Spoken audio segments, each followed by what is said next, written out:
Hey guys, my name is Bing and this is my demo for my PCAP Virtualization web app. Alright, let's open terminal. Let's open the folder. So here we have the app.py. This is PCAP data.py, which is a module that app.py is going to import. Requirement.txt, this is the dependency, so let's take a look at it. As you can see here, dpkt flash jinja. Alright, so we can also go to templates. So within the templates folder, so here are my HTMLs I'm going to render with my app.py. Okay, let's go back.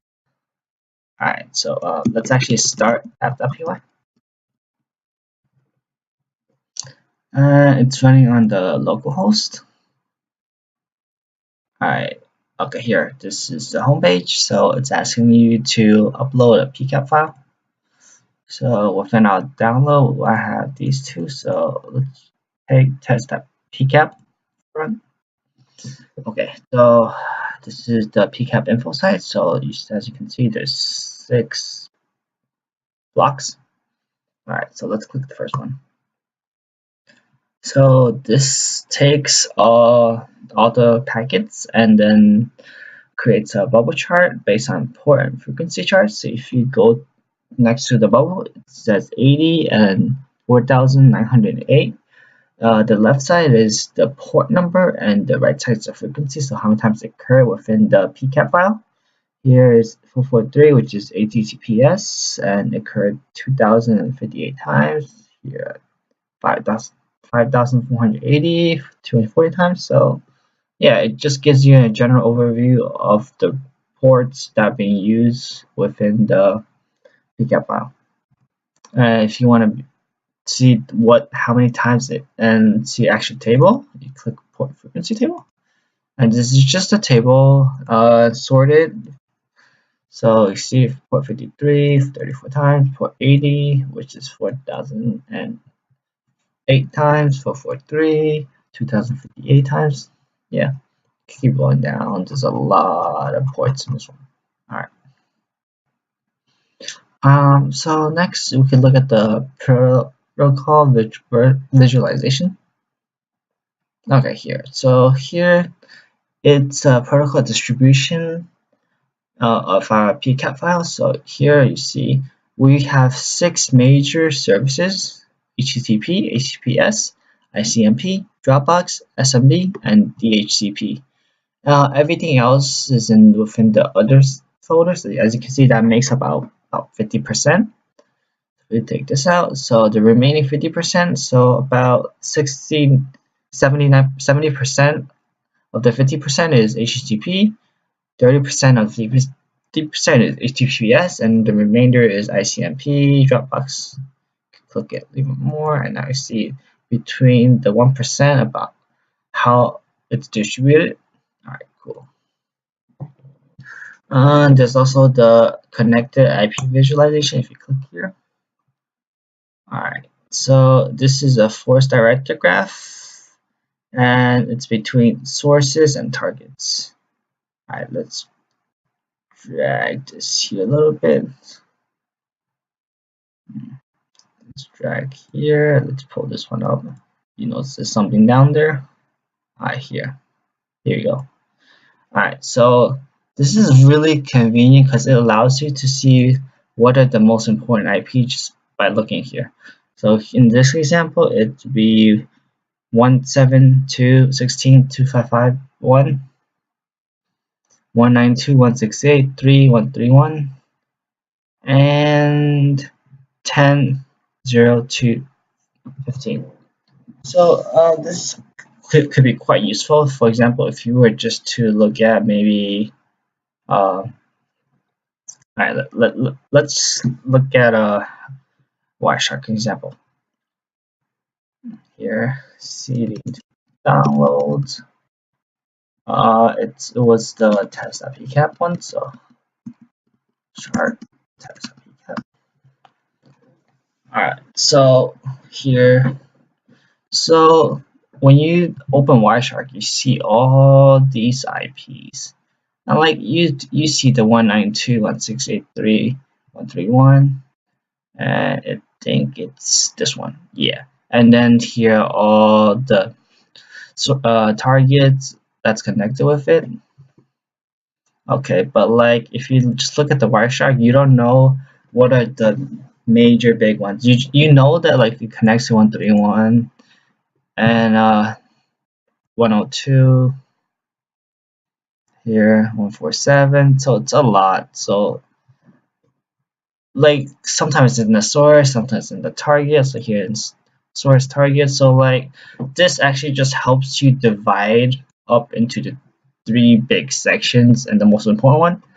Another important thing to notice is that fact that if you pull it, you can see the link and the thickness. So like this one, it's relatively thin as an example compared to like this. This is also thin. Maybe this one. Yeah, like you can see, the thickness actually represents the number of communication between these two IP addresses.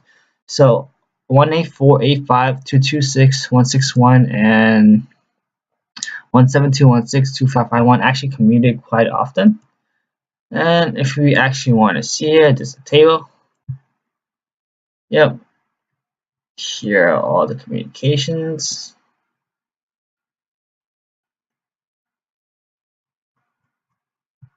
All right. So lastly, it's the HTTP connections table. So for example, if we want to go back to here, so if we want to look up maybe let's see, let's find something interesting. So 162 actually one. All right, 172.162.551.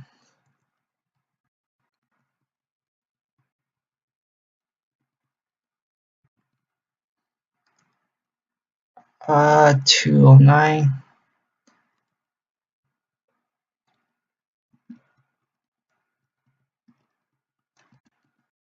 Alright, so take these two. Let's go back here.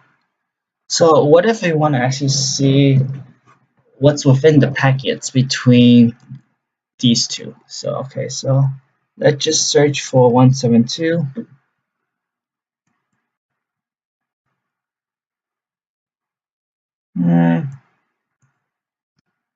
Maybe search this one.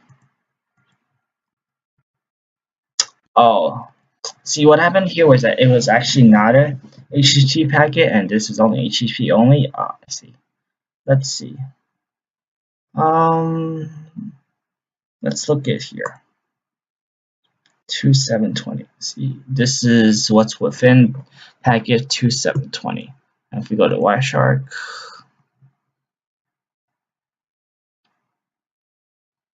2720. You see HTTP. See, so now like not everything is HTTP, so not everything will show up. But like if you can see, get this link, and we can probably see it in Wireshark if we open it.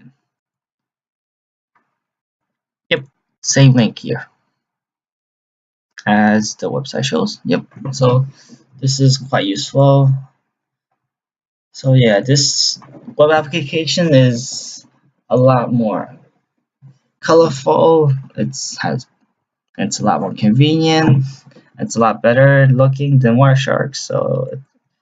And it gives you a good overview, such as port frequency. So it shows you the most important ports here, and protocol visualization shows you the percentage the protocol being used. So like maybe in the future I could add more services, and yeah, and this is just gives you a good overview of what's within the PCAP, such as the most important ones. And if you could just like click it, you could see like how often or how much they communicated, and you could just use that as a marker to maybe check out, see if like for example you have like 24, 54, 514, and you see that it actually oh no mind, this is 207, 47, 250, 146. You see that it didn't actually communicate that often. Well, 172, 162, so maybe you could like check out the bigger one first to see the most communications. It's a lot more convenient.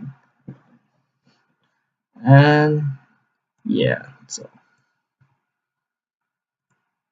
all right guys, thank you.